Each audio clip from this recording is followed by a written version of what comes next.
Oke, oke, saya dulu ya. Mas Roy, Ya. Baik. Jadi saya sedikit tambahkan. Alhamdulillah saya hadir di sini bukan semata-mata atas nama saya pribadi, tapi juga atas nama bersama. Karena Dr. Leoni, Pak Lukas, kemudian ada Mas Akhyar, kemudian ya dalam satu kelompok namanya Bon Jovi ya, gitu bongkar ijazah Jokowi. Itu adalah kita semua wakil dari masyarakat. Nah, jadi kita merupakan bagian dari masyarakat. Saya tadi mencermati dan mengamati ya, karena mungkin saya nanti akan juga diminta ya untuk kehadirannya. Tetapi satu ya, tampak jelas betul bahwa dulu ketika tanggal 15 April 2025, ketika di kampus Universitas Gadjah Mada, yang waktu itu wakil rektor UGM, Prof. Wening itu dengan bangganya menyatakan kami UGM itu nomor 2 ranking nasional sebagai penyedia pusat informasi yang mendapat ranking juara gitu ya. Nah kalau lihat tadi konyol sekali gitu ya, karena informasi yang ranking 2 nasional katanya. Nah ya silahkan dinilai sendiri, karena informasinya semuanya dikecualikan. Kemudian juga KPUD Solo ya, Surakarta ya, yang jelas sama sekali tidak memahami esensi dari Undang-Undang Keterbukaan Informasi Publik Nomor 14 Tahun 2008 yang kebetulan saya juga ikut merancangnya. Tapi tadi memang betul kalau misalnya KPU Pusat sudah mengikuti ya, karena mungkin sudah sering kali juga kita kan berulang kali ya, selain kelompok Bon Jovi juga kita membersamai Pak Dr. Punatua dan kawan-kawan, dan juga kita semuanya bergerak. Artinya gini, ini adalah kemenangan masyarakat. Ini adalah gerakan masyarakat dan perlu kemudian mendapatkan support dari seluruh masyarakat. Dan yang paling fatal tadi soal ijazah yang kemudian atau dokumen yang kemudian tadi dimusnahkan. Memusnahkannya paling cepat apa? Masukkan ke asam sulfat. Ya, nah itu pokoknya namanya sulfat. Ya, masukkan ke asam sulfat. Ya. Ini rusak kalau masukkan asam sulfat. Ya, jadi sekali lagi. Oke. Nah, masukkan gantengan ya. Ya pokoknya sulfat yang jelas. Nah, Dr. Leoni maju terus bersama Pak Lukas dan kawan-kawan dari Bon Jovi ya, Akhyar dan kawan-kawan, didampingi Pak Petrus, kemudian Pak Jamada Girsang.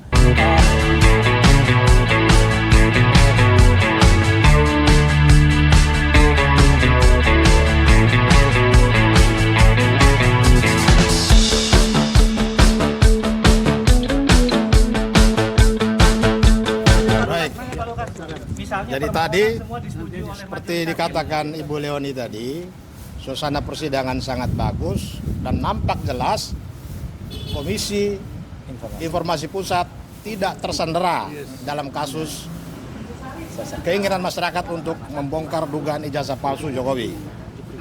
Yang kedua, ada pola yang kita lihat seakan-akan UGM terutama berlindung di balik proses penegakan hukum di Polda Metro Jaya yang akan menutup jalan bagi masyarakat, terutama bagi para pemohon ini, untuk mendapatkan informasi publik terkait dengan ijazah Jokowi yang diduga saat ini sebagai ijazah yang palsu. Jadi dengan membangun argumentasi bahwa semua dokumen sudah di tangan Polda Metro Jaya, itu berarti pertahanannya sudah double. Pertama, mereka menyatakan itu informasi publik yang dikecualikan. Yang kedua, ketika masuk dalam ranah hukum, terutama penyidikan tindak pidana, maka ini menjadi kewenangan Polda untuk menyatakan tidak membuka kepada siapapun. Dikhawatirkan akan mempengaruhi, menghambat jalannya proses hukum. Jadi ini yang kita sesalkan. Harusnya pihak kepolisian atau pihak UGM, walaupun dokumen itu semua dinyatakan disita, tetapi tadi sudah ditegur oleh majelis komisioner bahwa UGM kan pasti punya arsip. Tidak semua dia serahkan, karena ini kan dokumen sifatnya administrasi, jadi arsip itu harus ada. Tetapi ini mereka sepertinya ada permainan, ada konspirasi besar. Bahkan di dalam kaitannya dengan pemusnahan dokumen, berdasarkan peraturan KPU nomor 17 tahun 2023, ini dokumen ini belum jatuh tempo untuk dimusnahkan. Tetapi KPU Solo sudah memusnahkan, sehingga kita kita mempunyai analisa, jangan-jangan peraturan KPU nomor 17 tahun 2023 ini dikeluarkan untuk pemusnahan dokumen itu demi melindungi Jokowi. Ini yang kita akan bongkar karena ini ada aspek pidana. Pemusnahan dokumen sebelum jatuh tempo itu kejahatan yang menurut Undang-Undang Kearsipan ancaman pidananya 10 tahun. Saya kira itu saja, mungkin teman-teman lain bisa menambahkan. Oke, saya dulu ya. Ya. Baik. Jadi saya sedikit tambahkan. Alhamdulillah saya hadir di sini bukan semata-mata atas nama saya pribadi, tetapi juga atas nama bersama. Karena Dr. Leoni, Pak Lukas, kemudian ada Mas Akhyar, kemudian ya dalam satu kelompok namanya Bon Jovi ya, gitu, bongkar ijazah Jokowi, itu adalah kita semua wakil dari masyarakat. Nah, jadi kita menunjukkan bagian dari masyarakat. Saya tadi mencermati dan mengamati ya, karena mungkin saya nanti akan juga diminta ya untuk kehadirannya. Tetapi satu ya, tampak jelas betul bahwa dulu ketika tanggal 15 April 2025, ketika di kampus Universitas Gadjah Mada, yang waktu itu wakil rektor UGM, Prof. Wening itu dengan bangganya menyatakan kami UGM itu nomor 2 ranking nasional sebagai penyedia pusat informasi yang mendapat ranking juara gitu ya. Nah kalau lihat tadi konyol sekali gitu ya, karena informasi yang ranking 2 nasional katanya. Nah ya silahkan dinilai sendiri, karena informasinya semuanya dikecualikan.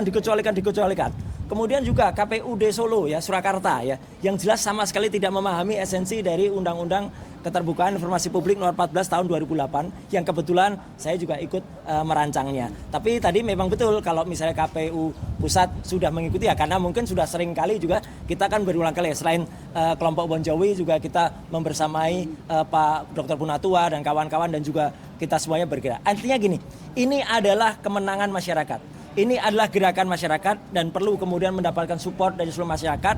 Dan yang paling fatal tadi soal ijazah yang kemudian atau dokumen yang kemudian tadi dimusnahkan. Memusnahkannya paling cepat apa? Masukkan ke asam sulfat.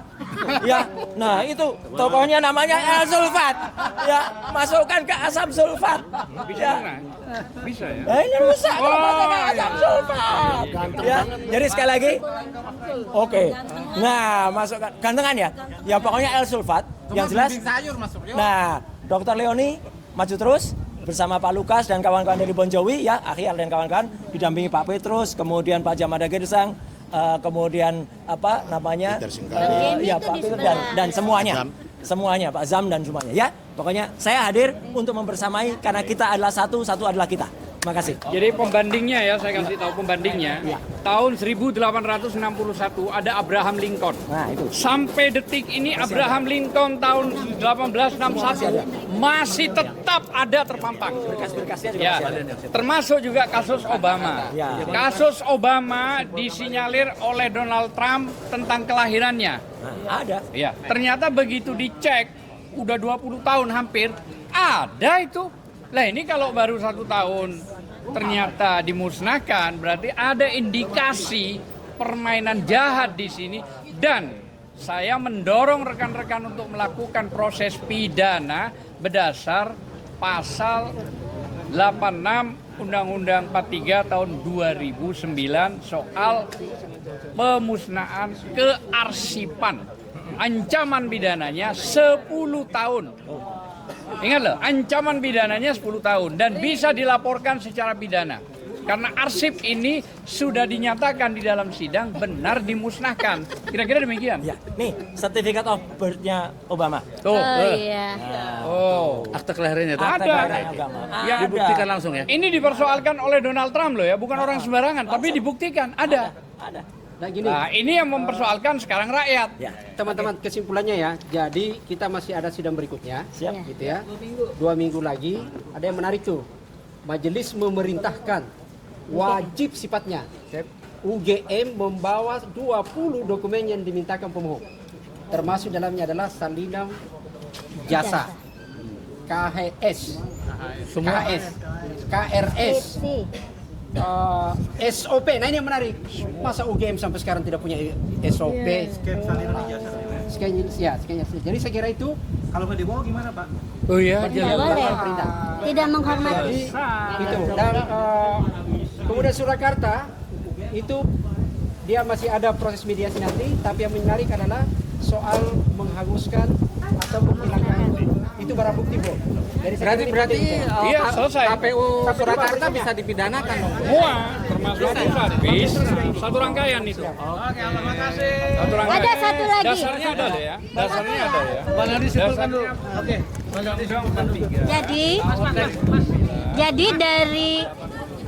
dari 5 yang sengketa yang kita usulkan, mohonkan, 3 yang berhubungan dengan KPU itu lewat mediasi karena semua dokumen yang kita minta itu dinyatakan terbuka.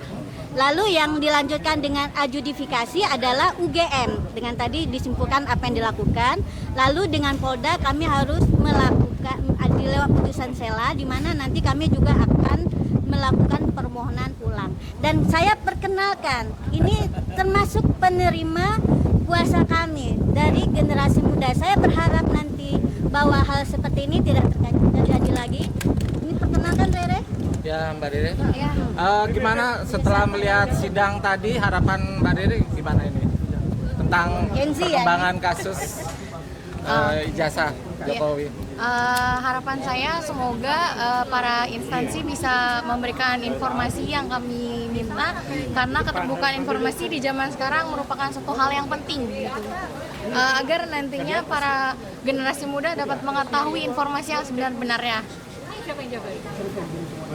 Masih Gen Z ini. Oh Gen Z ya. Nanti berharap kalau ada kasus baru misalnya ada yang mempersoalkan ijazah Gibran, mungkin juga boleh ada yang melakukan pola yang seperti kami lakukan. Memang menurut desas-desus kabar burung di luaran, si Gibran ini disinyalir ijazahnya palsu juga ya.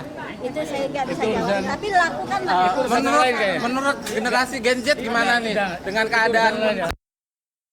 Oke, saya kira udah ya. Oke.